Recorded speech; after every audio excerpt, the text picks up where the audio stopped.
When souls gathered at St. Peter's Gate, they shouted, "Here are the Jews of Auschwitz!" They must line up first. Yet even those exterminated like rats step aside, letting this one glide to the front. For you see, they witnessed freedom before the death camp, something the walking wounded with a smile never tasted. Unknown. If I had my choice, I would kill every reporter in the world, but I am sure we would be getting reports from hell before breakfast. William Tecumseh Sherman.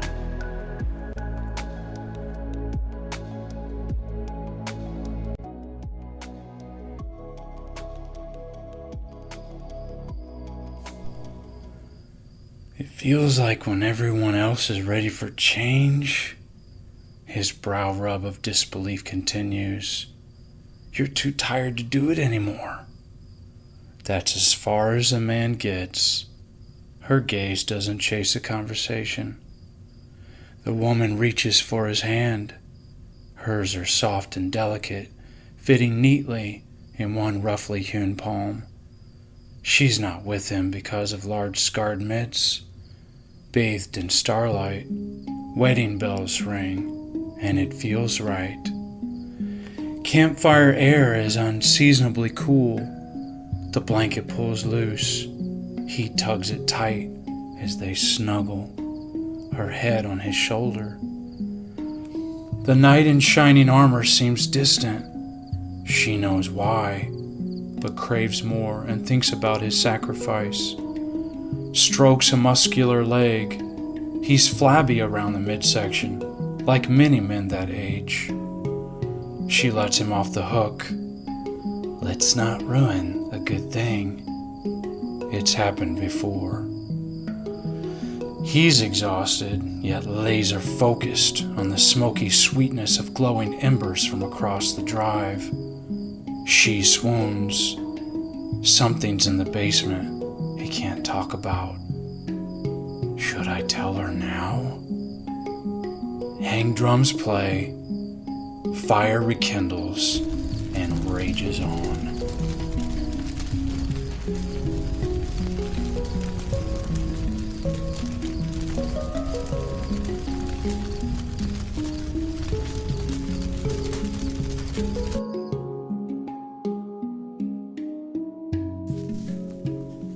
Move.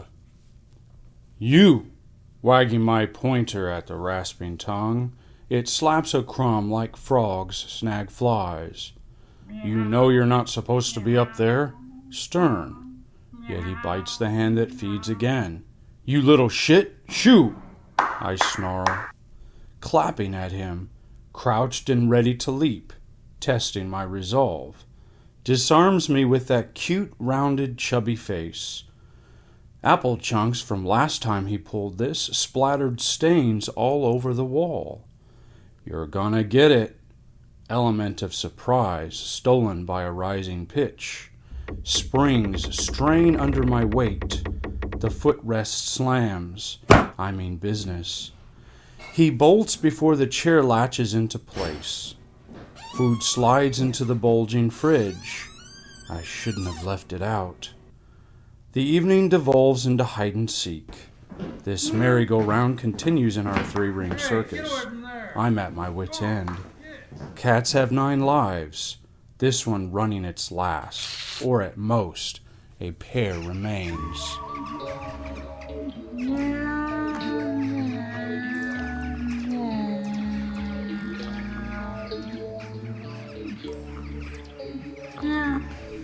A first cousin once removed, so she said, begged, nearly bowing. The prosthetic buckled under girth that broke scales. Her massive frame teetered side to side as she brought it over for inspection. My stare wide, darted from her hacked-off limb to the caged animal and back. She pleaded, scooting the package closer. In that little carrier, its claw marks a reminder of the struggle facing me, foreshadowing terror that awaited the keeper. However, The animal warmed up immediately. Though I jerked my leg away just in time, it cozied up in corrupted clothes fabric with choking tufts of hair, embedded strands half a dozen washes later. Meow. Kneading and a little wind-up motor pestered me. The reek of ammonia gagged. Clumpy cat litter, canned fish. I'll tolerate it for 2 weeks tops. Bubby's name is a fortnight. Paying no attention to her, I drew my line in the sand. That's the deadline or out. On the street if I have to. 14 days. I counted it out to the half-blind elder on my digits as if she could distinguish a 1 and a 4. Her smile told me to drop the act. No, I obliged, feeling something not quite right. She moaned goodbye and dragged a huge silhouette in front of the cold sun out the door. How is she related again? Soon enough, I'd be free of the mangy old thing. It jumped on my lap until I flung it to the floor with a thud. Time unveiled new feelings. Wearing a uniquely blended coat, motley patches swirled haphazardly and thinned in areas, giving it, occasionally, a scraggly and rough-looking demeanor. Some might say painted ugly, like a mean street cat, but reminded me of Lion. I never got to say goodbye. Failed to inquire about the squalor this furball survived before being dropped at my doorstep. I didn't pry. It traveled the belly folds and flabby shape I'd become, one of few who did not poke fun at me for the gained weight. Biscuit's collar. He'd been around since the South Korean dog farm. Fondness transformed irritation and intolerance until I slept like a baby. 4 weeks ballooned into half a year. Then I sensed the drowning tingle that would not leave. A dream catcher was full.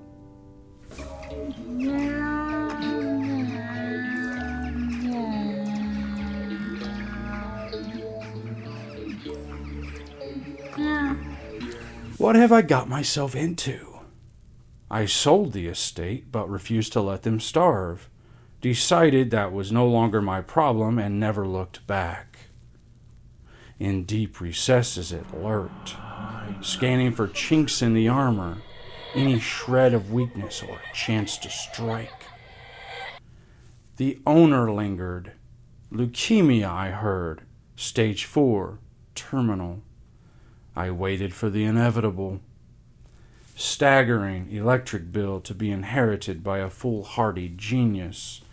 Neither of my brothers dared set trembling foot on the vast property that dipped and rose like a roller coaster. I detested the idea that another piece of history go outside the family again, so I fought with the bank to seize it. Order in the An court. old lawyer friend went to bat for me. All rise. There was this yearning, nagging, gnawing sense of insatiable, yet grave responsibility that plagued me before the final decision was to be sealed. I already tendered the relocation request and signed K. Lang. HR stamped and approved. I'm not backing out. Set. What's done is done. I plunged into murky waters.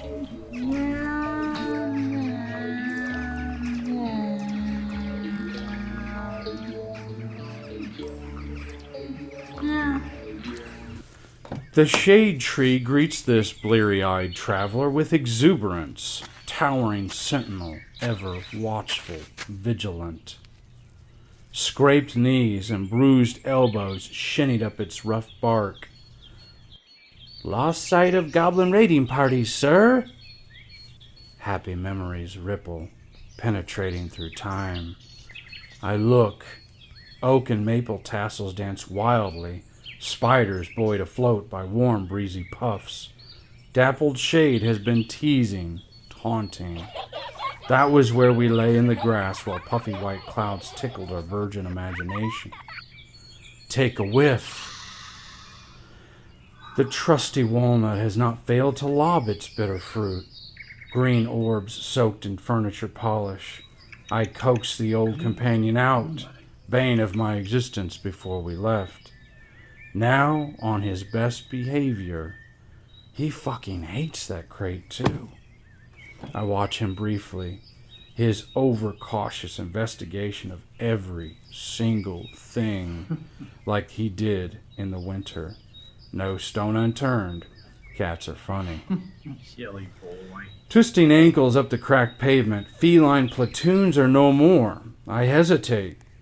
A couple of strays scurry into nearby underbrush, bursting with jewelweed, the end of their kind. Thoughts zing by. I see faces. Laughter reverberates. From this space, emptiness burrowed dark tunnels in the underbelly. Chasms pockmarked the fabric. Missing data sucked buildings to the ground. There existed a stronghold of blackness that engulfed everything. Event horizon, orbit ravenous. Oftentimes I feared kept alive by simply remembering, and then again was fuel, now whispers silence. Annihilative rage kept them standing at attention like that. Dead giants, as far as the eye can see, rise through space, crisscrossing the land, a once 600-acre farm with cow pastures and undulating hills. Dare not fall lest they make a sound, screaming to rest. I launch inside with an armful of cargo. Thank God for the huge trunk. We were able to tote it all in one trip.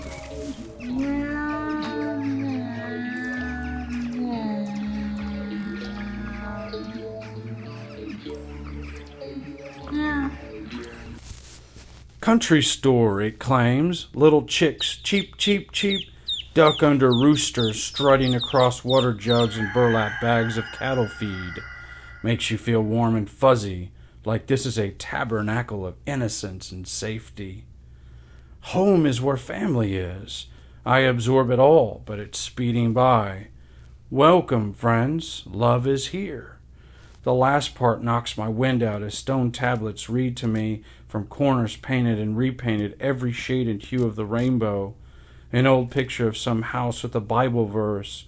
I promised my journal this gem of wisdom. It never happened. Where did that go anyway? I am literally talking to the walls. Broken by grandkids? Like the clock that snuck its way into stacks of to-be-repaired junk in the back room where the statue perched. Maybe under the couch will tell me. Instead, I discover closets that guard secrets well, crossing wooden tickers and hoping to die. They frown on those who go rummaging. My heart aches, struggles to keep me upright. Suddenly, a pile of garden banners tumbles onto my head from a high shelf, vibrant and colorful, spilling everywhere. One in particular catches me. Old Glory hangs on the tailgate of a classic Ford truck. Shrapnel ripped through our flag. Ground assault slop. Chopper miniguns butcher. Pinned down behind dumpsters. Day 184. Laughter erupts from high towers. Pawns in a chess game. Diesel-powered generators keep troops going. Ricochet claps his vest. Squeezes the trigger empty. Clicking.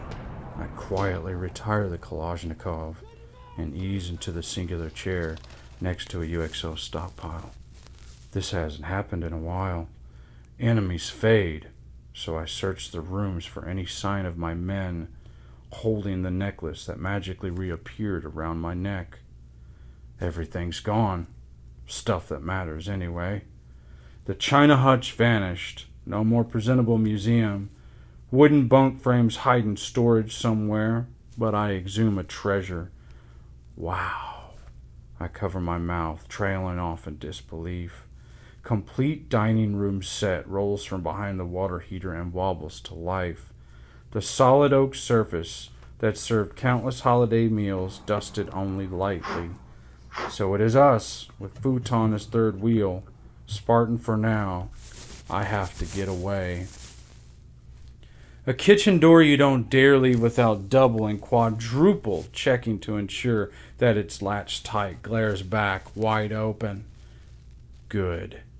Big fat hairy flies get inside. A fold-out lawn chair on the patio grates against stone and grinds pebbles. It's growling that I'm too close. Heed the warning and purchase a side hustle into the yard, putting distance between me, the house, and the sheds.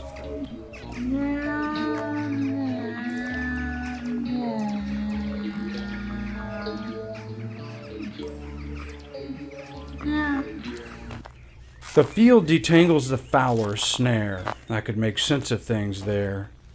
Second bend reveals an admirer bounding in high-stepping crops. I guess he isn't going to leave. I'm not starting any bad habits. Hoping for a stiff breeze that would fell the crooked dead and extinguish their misery, I sit and wait on my back to reassure them. It's okay. You can rest. It's over. Convincing myself just the same.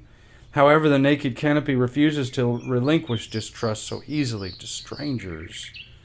We roam aimlessly, grateful to be rescued from the confines of that apartment, a distant memory in another town. This is pleasant. The lift that resuscitated a fleet of service trucks, heavy machinery, and big rigs whirred to life. I hear it. I learned follow-through, taking control and isolating the source, taught to be a man and not so damn sensitive, most importantly, how to keep things clean. We were always cooking, mechanics just a day job. I scrubbed the pot to a polished shine. People didn't like bones in their soup, so we had the best one in town. They journeyed for miles hauling deer, boar, moose, and exotic game too. I was excited and proud. The garage hasn't changed much since then. A cinder block structure that keeps tabs on the hard left. You can touch it with a 20-foot pole from the overhead doors. The curve's interface intrigued me. Asphalt meets rock. Two universes collided. It gobbled up a graveyard of people and spilled free organs like candy from a piñata. I bark him away from the road. Hobble to the porch. The family dog rested peacefully in our dugout. Days when my love for life lasted longer than the song of a whippoorwill.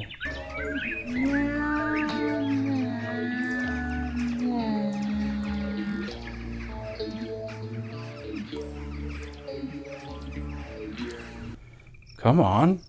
What's this all about? You've been my shadow until now. What's wrong?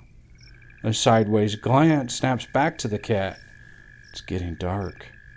He yawns, content with sitting right there. His whiskers twitch a funny little dance. Quiet out here. The door creaks slowly on rusted hinges. You sure? I beckon him to enter. Never any traffic? He stares. A cute little achoo sends him into preening mode. Well, goodness, a tesue. He startles himself at the second round. Okay, then. At least he has food. Pacing inside, a calloused soul shuffles the carpet, pulling tufts between toes. Before airing another episode of Collapse to the Knees, I'm possessed by lighting incense.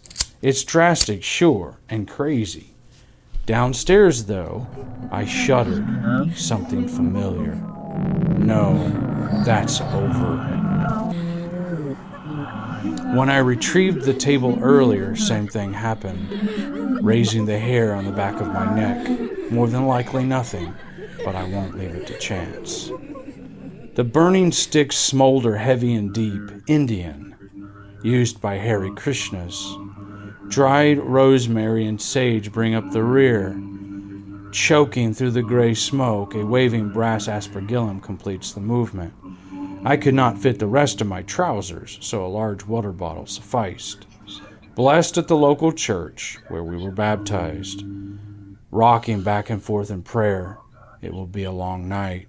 I'm too old for this.